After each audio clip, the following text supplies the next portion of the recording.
fellow Star Wars fans. My name is Starrapter. I'm so excited to bring you another recap from the High Republic era. Today we are talking about Tales from the Occlusion Zone, Friend or Foe, written by Lydia Kang. This takes place during Phase 3 of the High Republic, Trials of the Jedi. This is our second short story, and of course it revolves around Pippa and Joss Adren, some Republic Defense Coalition pilots. Last we left off in the first story there, they were tasked by Admiral Krunara to go and investigate a downed Nihil ship in hopes of attaining a path drive to let them get into the Occlusion Zone. So I will preface this whole video, you should read The Eye of Darkness first. There will be spoilers for The Eye of Darkness. You have been warned. As always, I leave no stone unturned when it comes to these recaps. You have been warned.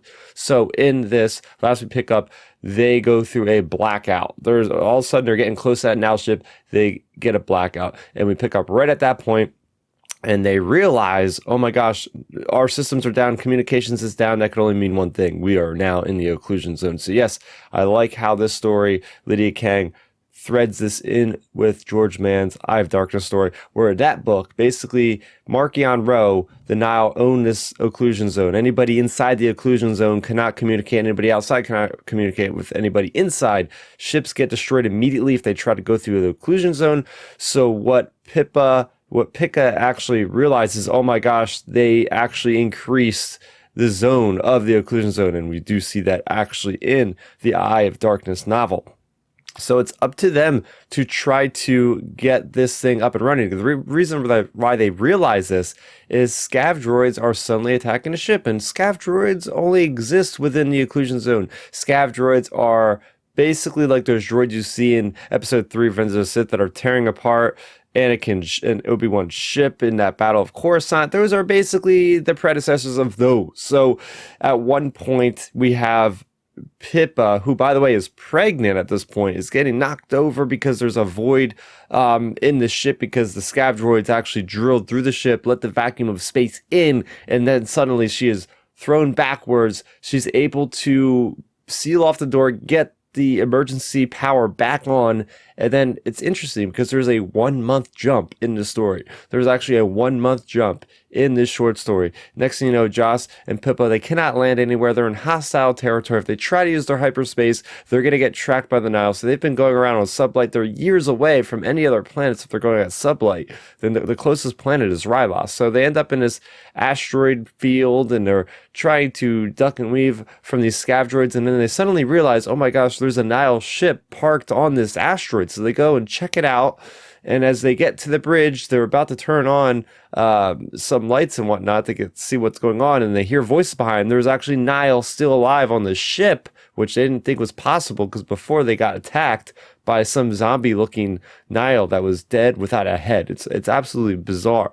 So we see what's going on here, and that's where the cliffhanger basically stops us on this issue of Tales from the Occlusion Zone, because the Nihil have them at gunpoint. So they do not touch anything on the bridge, and that's where we end.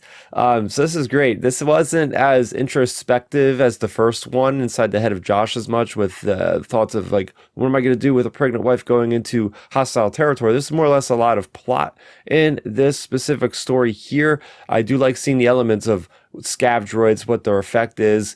I think it's really neat how creepy this is, getting into, oh my gosh, we've seen a lot of zombified things in Star Wars, whether it be from Ahsoka with the Death Troopers, or from Tales from the Death Star with literally the zombies walking around with the Scourge in the comics. There's a lot of undead kind of themes going on in the Star Wars pantheos right now. So I do like how it seems like these are the main characters we're going to be following through all of Tales of the Occlusion Zone, is these characters of Josh and Pippa, which are some of my favorite characters, I say time and time again. So it's great getting their whole story through this and being stuck on the other side of the Occlusion Zone, and just the effect of it being threaded so closely to George Mann's book. And it's just uncertainty of being in hostile territory, not having anywhere to go, almost just trying to do anything you can to get out of there. I'm really loving the story so far, and I hope you guys are too. Let me know in the comment section down below what you thought of this short story for the High Republic. For more on the High Republic, you're already in the right place.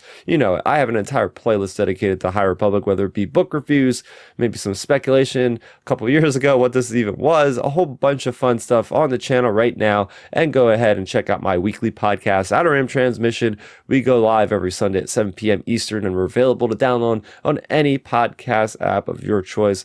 Well, that's good for me, Starrapter. Thank you so much. Make sure you go subscribe to the channel. That's good for me. Have a good one. May the Force be with you always. Thanks for checking out the video. Please hit that thumbs up symbol. It helps me know that I'm making content that you guys enjoy. And if you enjoyed this video, I also include 2 videos down below you guys should check out. And please consider subscribing to this channel. It helps support me, and it notifies you guys of when I get new videos up on the channel. You can also contact me on Twitter, Facebook, and Instagram at Starrapter.